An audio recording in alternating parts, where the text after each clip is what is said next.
Mabilisang update lang to ng life. So, ayun, Aries loves. Mga ilang linggo na, pag nakikita ko yung sarili ko, sabi ko, oh my God. Itsura ko na, Teo. Grabe. Ano na, yung buhok ko, buhaghag na naman.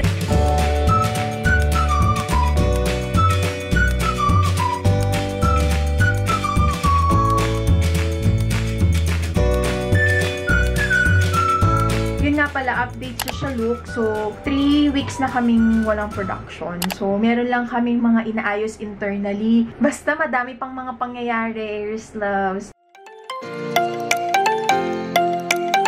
Hi mga Aries loves! Welcome sa panibagong vlog. Hello, hello. Long time no see, mga sis! So, kamusta na kayo mga sis? Ito naman ako'y mag-i-in na sa aking work at napakainit. Sobrang init ng panahon, chi ngayon. At, teka lang. Gabi ako magla-log-in ngayon, Aries loves. Kasi kaninang morning, nag-ano ako. Me time!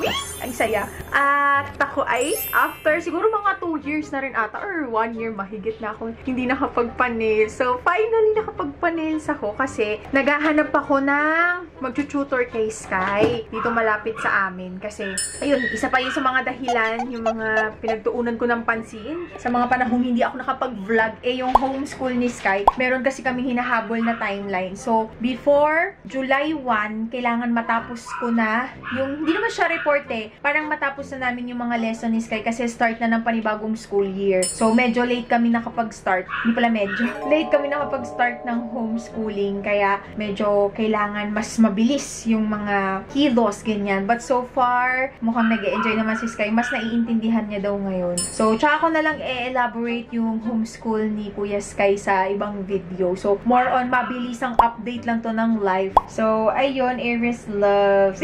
Ayun na nga. Habang naghahanap ako dun sa mga local groups dito sa area namin, ay nakakita ako ng post na nagne-nails siya, ganyan. Tapos, pagtingin ko ng mga pinost niya, nagawa niya, nagandahan ako. And look, Aries loves. Ang ganda. Ang ganda, diba? Aminin, ang ganda.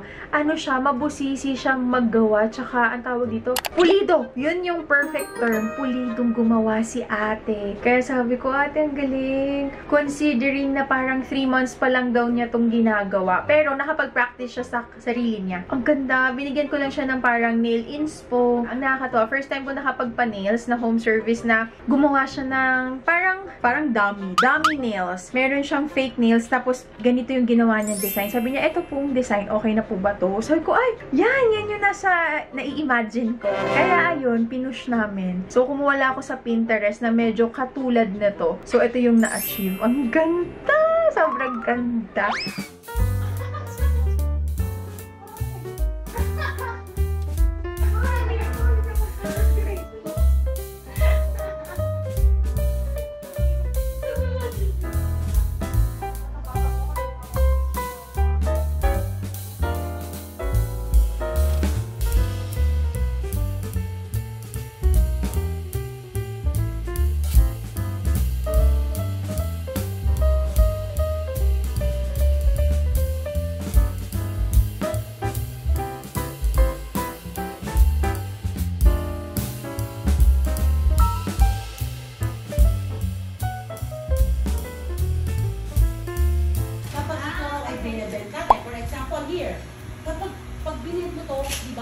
Nag-change siya, nagiging curve siya.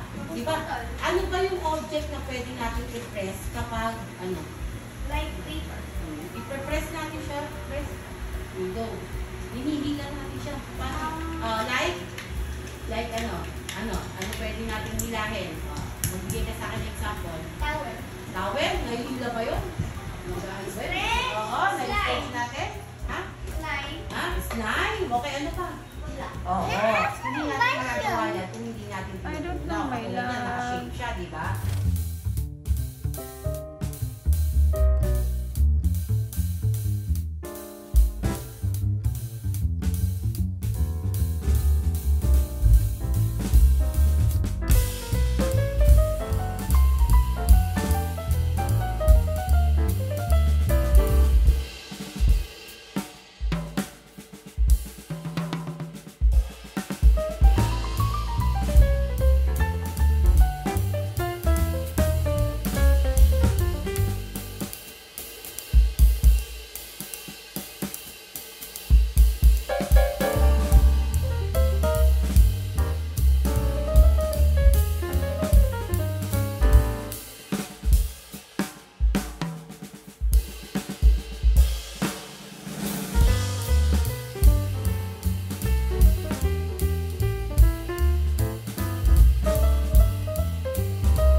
So, na-recharge ako. Feeling ko ang pretty ko today. Wah! Kasi mga ilang linggo na, pag nakikita ko yung sarili ko, sabi ko, oh my God.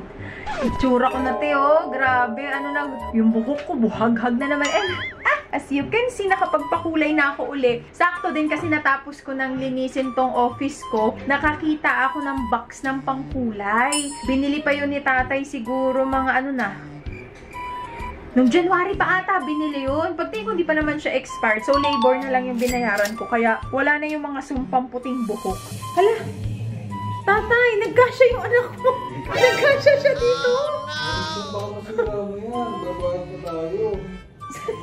Contortionist. Papasok kita sa perya. Baby, sakto. Dan din pumunta yung bata. Pag open nila, wala na. May nangunguha dyan sa loob eh. Kamay. Pasok ka uli. Pasok ka uli. Para pagbukas namin, wala na ikaw. Opo.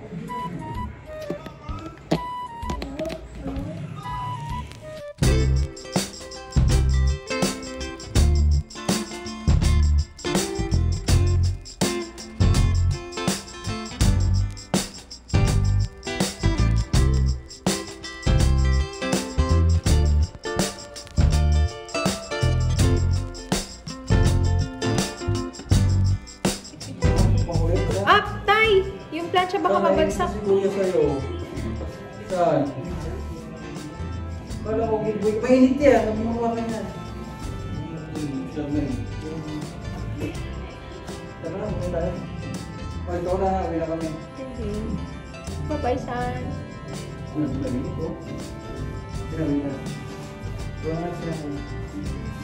Uwi ka na, San?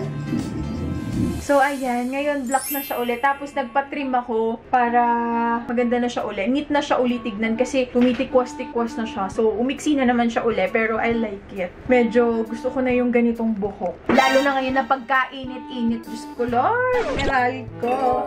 Ang meral ko. Etong aircon, pangatlong araw na hindi pinapatay. Pero, dito na kami lahat. Malinis tong filming area. Mukha lang hindi. Kasi, kung makikita na niyan dyan yung mga kama-kama. Kasi, dito na kami natutulog. Tapos ito naman yung aking office area para isahang ano na lang, isahang kuryente na lang ang makukonsumo. Sama-sama na kami dito. Tapos yun nga pala, update sa Shalook. So 3 weeks na kaming walang production. So meron lang kaming mga inaayos internally. Plus ayusin din namin yung aming kitchen. Kasi medyo nahihirapan na kami na iisa lang yung kitchen na ginagamit para sa business. Tapos isa lang din yung kitchen na ginagamit for our personal use. Kaya nangyayari din na nakakaluto. Bili-bili ulam na lang para yung kitchen wala masyadong kumikilos doon. Exclusive siya sa paggagawa ng mga yung timpla. Kaya lang yun na ang hirap talagang kumilos. So, hoping, pero hindi lang hoping. Plano talaga namin by May, maging okay na. Maipaayos na namin yung magiging kitchen sa harap para may exclusive kitchen na yung aming Shalook. So, yun, medyo nakakalungkot kasi 3 weeks nang walang pasok yung mga girls namin. And yun, basta madami pang mga pangyayari, loves. Alam niyo naman ako, lulubog lilitaw ang mga bangkay. Lulubog, lilitaw ang mga palitaw. So, ayun na lang. Laban-laban lang. So, ayun. Medyo na-busy tayo sa work. Kasi habang tumatagal, syempre yung workload, mas dumadami na siya. Kasi syempre, alam na rin ng client na familiar naman na kami. Hindi na namin kailangan ng mag-adjustment period. So, medyo tutok talaga. Sabi nga ni Sky, ba't gano'n? Nag-work ka sa umaga, nag-work ka din sa gabi. Sabi ko kasi kay Sky, hindi naman tuloy-tuloy na 8 hours. Ang nangyayari? Hati-hati. So, yun lang, Aries Loves. Ay, meron pala ako update. As you can see, ay, parang wala na ata akong brace dun sa nakaraang video. Yung nag-swimming kami. Ayun, napatanggal ko na yung aking brace. Mas napaaga lang. Sabi nga ni Doc Chin, ayaw mo na ma'am. Sabi ko, Doc, ayoko na, Doc. Kasi feeling ko, ang pinaka-goal ko lang kasi is maibalik lang siya sa ganyan. Dati kasi yung eto, tatotang area na to, nakatabingi na siya. Kasi ganun talaga yung ngipin ko. Pero kumain kasi ako, pero naka-retainer ako. Tapos ang pinagawa ko ring retainer is yung, para siyang, nahalat sa baba, plastic mouth guard. Para siyang mouth guard. Ganun yung itsura niya. Ayoko kasi yung itsura ng bakal. yung bakal. Inisip ko kasi, okay na yung parang mouthpiece para kahit mag-picture-picture, hindi na siya yung... Ayoko na kasi yung... Pero alam nyo ba, nung teenager ako, bet na bet ko yung itsura ng mga naka-retainer. Nagpapagawa pa kami ng peking retainer. Nakailang bali din ng retainer yung tatay ko dati. Kasi inisip ko parang ang cool niya tignan. Ngayong may edad na tayo, may edad. Ayoko na may nakikita sa ngipin ng kahit anong bakal. Kaya pati yung retainer na pinagawa ko. Madilim kasi paggabi na ako nagsimula mag-vlog eh. Wait lang. Pakita ko lang sa inyo yung retainer kasi hindi ko siya suot. Mamaya ko siya sa gabi susuotin. Pero sabi ni Doc, kailangan susuotin mo siya religiously. Pagkakain ka, hubarin mo kasi ano siya, hindi siya komportableng kumain ito. Ito yung lagayan ko ng retainer. Pwede na yan. Ano, microwavable. Ganito yung itsura niya. Pero i-insert ko na din yung video nung tinanggal yung brace ko. Ganito siya. Clear. Kaya pag nilagay mo siya, hindi nga lang komportable yung pakiramdam mo. Pero yung sa picture, sa video, para kang walang nakalagay sa ipin. Kaya ganito na din yung pinagawa ko. Tapos yung tututbrushan mo din siya. Tapos pinapalitan daw to parang mga once a year. Kasi minsan naninilaw na din siya. Kasi pag nakakain ka ng may sauce, susuot mo siya, ganyan. Tapos lumuluwag siya over time, ganyan. Pero hindi ko pala natanong kay Doc Chin kung habang buhay ko ba to susuotin. Dati kasi, ang sinabi lang sa akin, kasi pangatlong beses ko na nag-brace, diba? Parang 1 year lang na religiously ka mag-retainer, tapos okay nang wag. Pero alam niyo yung pinsan ko, hindi siya nag-retainer, hindi bumalik yung ipin niya. Nakakatuwa. Hindi naman daw bumalik sa pagkasungki-sungki dati. So, ano pa bang mga update ko? So, yun. Insert ko na lang yung video dito kasi ang tagal ko na namang hindi nakapag-vlog. Kasi ang pretty ko lang ngayon, ba? Ang pretty ko ngayon kasi ako magbablog ako. Yan na. At first, medyo masikip talaga yung feeling niya, no?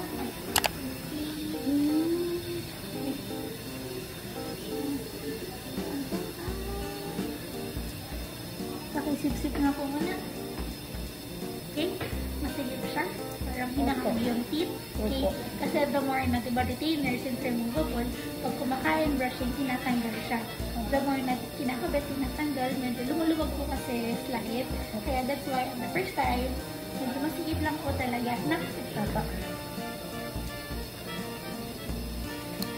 And then, sasipin mo pa. Yan. Ganyan yung feeling niya, no? Feeling mo may space between upper and lower teeth kasi may type ng material po doon. Okay? Ganun lang po talaga siya.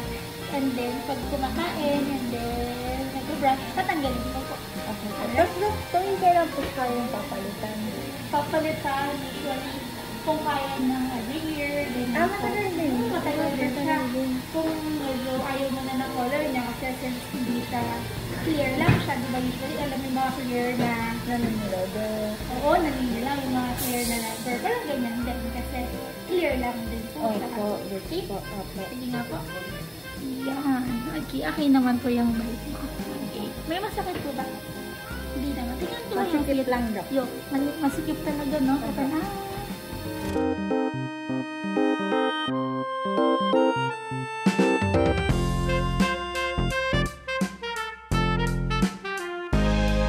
Dearest loves, nakabit na yung aking retainer na clear. Kung mapapansin nyo, parang wala lang siya. Pero ayan, ayan yung ganyan yung itsura niya. Mas gusto ko to kaysa yung may wire. Pero yun nga lang, ramdam mo na parang kang may mouth guard. Ayan, pero okay siya sa picture, walang linya. So ayan siya. And dito yan siya, Iris Love. Sa Exquisite Clinic. Ayan, pero mahirap lang mag-S. S. hala, yan na nakikita ko. Sabi mo S. S.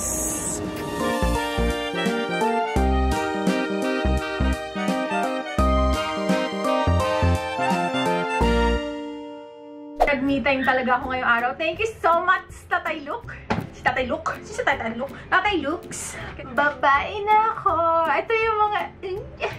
Ay, sayang naman. Pangkain na lang namin sana. Ipangpapakulay ko pa, lalo na kung yung misis nyo, makikita nyo may mga puting buhok na rin. Minsan sinasabi niya lang yan, okay lang kasi baka minsan nahihiya siya. Kasi... Hindi naman egg yan. Dali, pinahil. Hala yung kaysan. Hala. Iba na pinupuntahan mo ba? Happy Easter! Open ka. Check natin. Open mo na kayo yan. Why? Thank you po. Wow! Very good ah. Ha? Galing daw? Kain ako chicken. Chicken? Sana, Ellen, love.